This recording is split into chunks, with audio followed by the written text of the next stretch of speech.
বন্ধুগণ, রেপ প্রতিরোধ করার জন্য আজ বিশ্বে যে আইনের কথা বলা হচ্ছে, অর্থাৎ যারা এরকম কাজ করবে তাকে ফাঁসিতে ঝুলাতে হবে, এই বর্বর আইন এক সময় ইসলামকে বলা হয়েছিল যে ইসলাম রেপকারীদের সম্পর্কে সবচেয়ে বর্বর আইন নিয়ে এসেছে।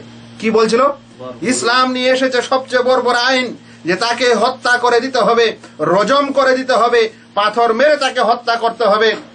ইসলামের মতো কঠোর আইন আর কিছুতে না।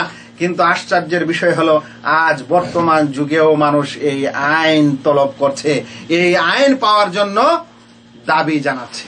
যাই হোক, তারা যখন একদিকে রেপকারীদের ফাঁসি দেওয়ার জন্য আইন প্রণয়ন করছে, আইনের দাবি করছে, তখন এমন কিছু ফাঁক আইনে রেখে দিচ্ছে, এমন কিছু ব্যবস্থা আবার রেপের জন্য করে দিচ্ছে বা বেবিচারের জন্য এত কিছু দরজা খুলে দিচ্ছে যে দেখলে বা শুনলে, তাদের তথ্যগুলি শুনলে আপনাদেরকে হাসি লাগবে এবং মনে হবে যে এটা কোনো অভিজ্ঞ এবং বিচক্ষণ মানুষের এবং বিচক্ষণ সমাজের ফয়সালা হতে পারে না।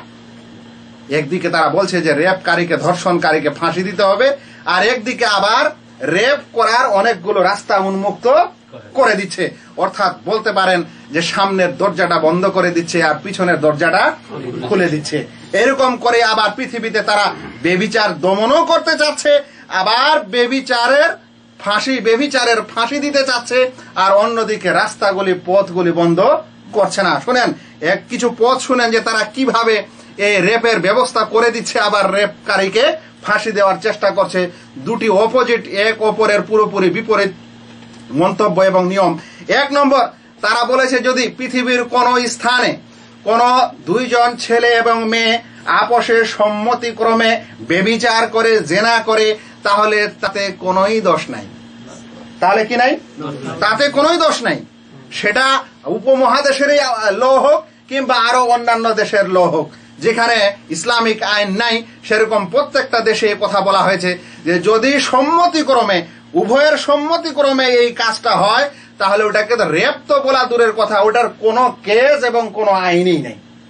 কিন্তু সমস্যাটা হলো কখন? যদি কেউ জোরপূর্বক এই কাজটা করে। কিন্তু প্রশ্ন আসে, কাজটা করার পর মেয়েটা যদি বলে আমার সঙ্গে জবরদস্তি করা হয়েছে, তখন কি হবে? তখন কার কথা শোনা হবে?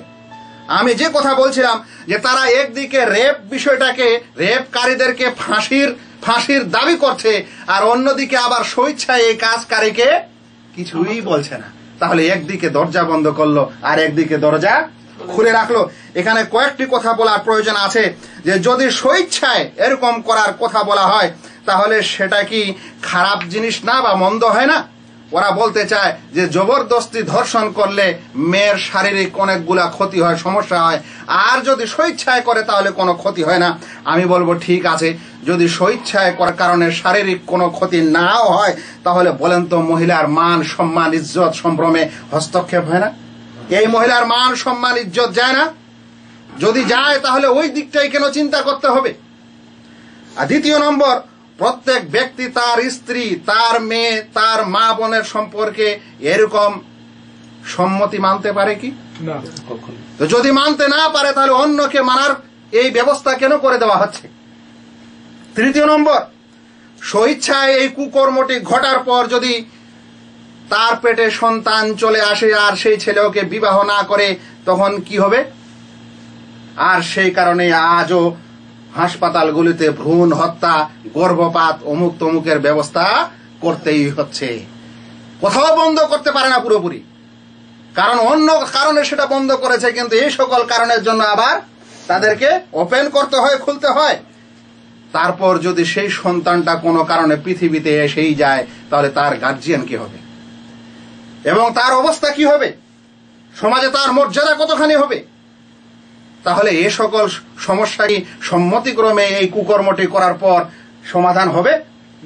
আবারও শুনেন, এরকম স্ত্রী পুরুষ উভয়ে যদি সম্মতি হওয়ার পর স্ত্রী পুরুষ দুজনেই সম্মতি হয়েছে যে তারা অন্যের সঙ্গে এই নোংরা কাজ করবে, ব্যভিচার করবে, তাহলে যখন স্ত্রীর পেটে সন্তানটা আসবে, ওটা কার সন্তান হবে?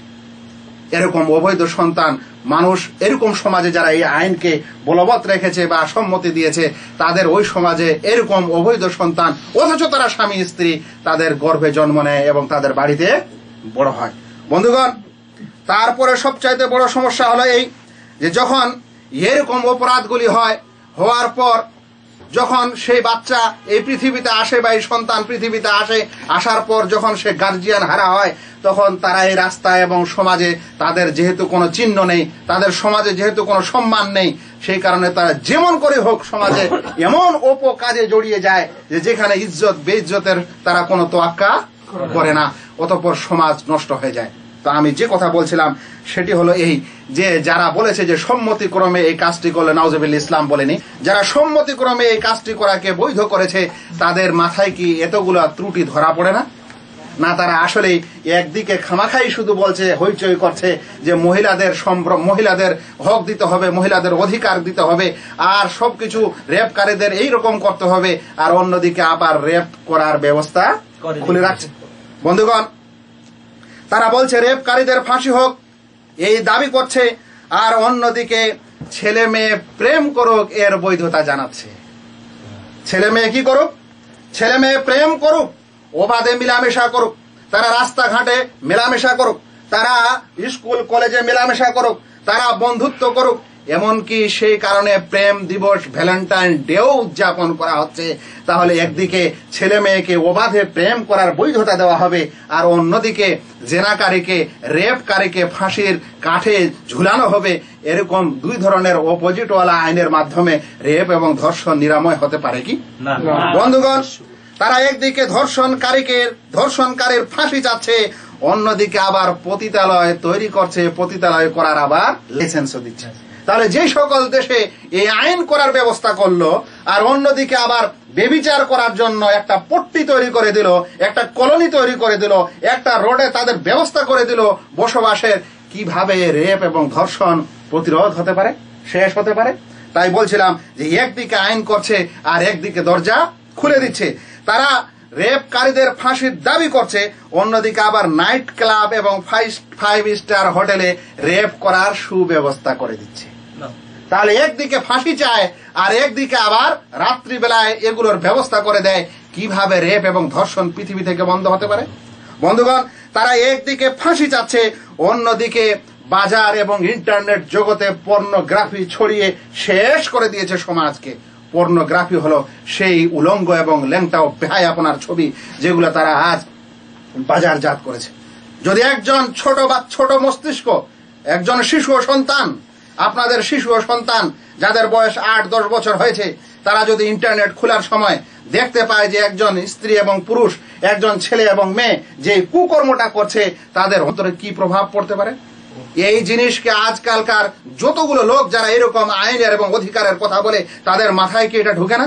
তারা স্বয়ং কি এটা বুঝতে পারছে না কি হয়? শুধু বাচ্চা নয়, যখন একজন উঠতি বয়সের যখন কোন যুবক এই জিনিসটা দেখতে পাবে, তখন তার মনটা কি হবে? তখন সে যেমন করে হোক এই কাজটি করার চেষ্টা করবে। এটা আর বিশ্লেষণ আমি দিতে চাই না। প্রত্যেক পুরুষ যে যখন সে ছোট থেকে বড় হয়েছে, যখন সে যৌবনে পদার্পণ করছে বা করছিল, এরকম সময় তার যে অবস্থাটা হয়, সেটা কি পৃথিবীর এই সকল আইন প্রণয়নকারী নেতা ও নেত্রীরা বুঝতে পারে না? আমি বলছিলাম যে তারা একদিকে এই জেনাকারীকে ফাঁসির কাঠগড়ায় ঝুলাতে হবে এই আইন নিয়ে আসছে, কিন্তু দেশে এই ন্যাংটা ছবির যে প্রচলন হচ্ছে, বাজারজাত হচ্ছে, অহরহ ইন্টারনেট এবং ফেসবুক এবং ইউটিউব থেকে নিয়ে আরো অন্যান্য কিছুতে যে বিক্রি হচ্ছে এবং প্রকাশ হচ্ছে, সেগুলোর উপর যদি মানুষ লাগাম না দিতে পারে, তাহলে কি এই রেপ এবং ধর্ষণকে বন্ধ করা যেতে পারে? আমাদেরকে বিষয়টি চিন্তা করার প্রয়োজন আছে। তারা একদিকে বলছে যে রেপকারীদেরকে ফাঁসি দেওয়া হোক, আবার অন্যদিকে লিভ টুগেদার বৈধ করেছে। লিভ টুগেদার কি জিনিস? মানে কেউ পতিতালয়ে গিয়ে সেই বেবিচারের কাজ করবে না, কেউ রাস্তাঘাটে সেই বেবিচারের কাজ করবে না, কিন্তু একজন মেয়েকে রাস্তা থেকে তুলে নিয়ে তার সঙ্গে কথা বলে আর একটা ঘরে গিয়ে সেখানে কিসের ব্যবস্থা করবে? বেবিচারের ব্যবস্থা করবে। এটাকেই বলা হয় লিভ টুগেদার। কিছুদিন, কয়েক মাস, 1 বছর থাকবে, তারপর সেখান থেকে চলে যাবে। এটাই হচ্ছে আজকালকার রেপ বন্ধ করার বা প্রতিরোধ করার বর্তমান আইন। আমাদেরকে একটু চিন্তা করা দরকার এবং এরকম আইন প্রণয়নকারীদেরকে একটু বোঝা দরকার। তারা একদিকে বলছে যে রেপকারীকে ফাঁসি দেওয়া হোক, অন্যদিকে গার্জিয়ান ছাড়াই কোর্টে গিয়ে বিয়ে করার ব্যবস্থা করে দিয়েছে। যে কোনো যদি যুবক ও যুবতী কোর্টে হাজির হয়, তাহলে তার কোনো গার্জিয়ানের প্রয়োজন নেই, তারাই গার্জিয়ান সেজে তাদের বিবাহ করার ব্যবস্থা করে দিচ্ছে। তারা একদিকে রেপকারীদেরকে ফাঁসি দেওয়ার কথা বলছে, কিন্তু লজ্জাজনক কথা হচ্ছে এই যে রেপ করো, কিভাবে করলে তুমি ধরা পড়বে না, তোমার অসুখ বেসুখ হবে না, তার পদ্ধতিও শিখাচ্ছে। বলছে যদি কেউ এই কাজ করতে যায় তাহলে সে যেন গর্ভ নিরোধক ট্যাবলেট ব্যবহার করে, নচে কন্ডম ব্যবহার করে। আর এর অ্যাডভার্টাইজ গুলো আমাদের দেশের তারকাগুলি দিচ্ছে, যারা ক্রিকেটের তারকা এবং যারা আরো চলচ্চিত্রের বা অন্য কিছুর তারকা। তারা একদিকে কিভাবে রেপ বন্ধ করবে, কিভাবে ধর্ষণ বন্ধ করবে, কিভাবে তারা জেনাকে সমাজ থেকে উঠাবে, একদিকে তারা এই কথা বলায়, অন্যদিকে আবার সেই কাজটা করার পদ্ধতি মানুষকে শিক্ষা দেয়। জেনে রাখবেন, এ সকল কাজকর্মে যে সকল অসুখ ও ব্যাধি পৃথিবীতে ছড়িয়েছে, সেটা ছড়িয়েছে তার বর্ণনা আমি এখানে দিতে চাই না।